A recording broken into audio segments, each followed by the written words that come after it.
Ito na ang matindi mga bossing. Naoya Inoue versus Junto Nakatani ay pinaplano na nga po ang kanilang salpukan sa darating na Mayo 2 at gaganapin daw yan sa Tokyo Dome sa Japan. At pinamagatan nila ang salpukang ito na pound for pound showdown. So huling laban nga po nitong si Naoya Inoue sa Riyadh Season, Saudi Arabia, kung saan nakatapat nito ang bagitong Mexican fighter na si Alan David Picasso, na hindi nga po nito nagawang pabagsakin ni Naoya Inoue itong si Picasso. Kaya naman maraming mga fan ang tila na dismaya rito kay Naoya Inoue. Habang co-main event naman ang salpukang Junto Nakatani versus Sebastian Hernandez. Nanawi nga raw ito sa isang kontrobersyal na pagkapanalo nitong si Junto Nakatani by unanimous decision. So parehong wala pang talo sila Naoya Inoue at Junto Nakatani, kaya naman napakagandang salpukan nga po ito sa darating na Mayo mga bossing. Pero ngayon pa lang sasabihin ko na sa inyo mga bossing na 50-50 tayo sa labanang ito. Maaring matalo itong si Junto Nakatani at maari ding matalo itong si Naoya Inoue. Samantala mga bossing, matapos naman lait-laitin ang ating pambato, former 3 Division World Champion na si Janariel Cuadro Alas Casimero, at insultuhin nga po ito ng isang Japanese boxer na si Mujika Nakagawa, na ngayon nga po mga bossing ay tila nakaramdam ito ng takot sa kanyang sarili. Base kasi sa mga bagong banat nitong hapon mga bossing ay tila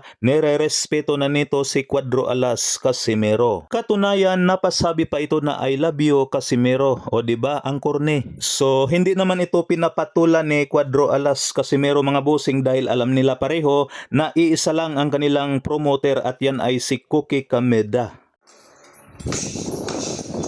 Wala.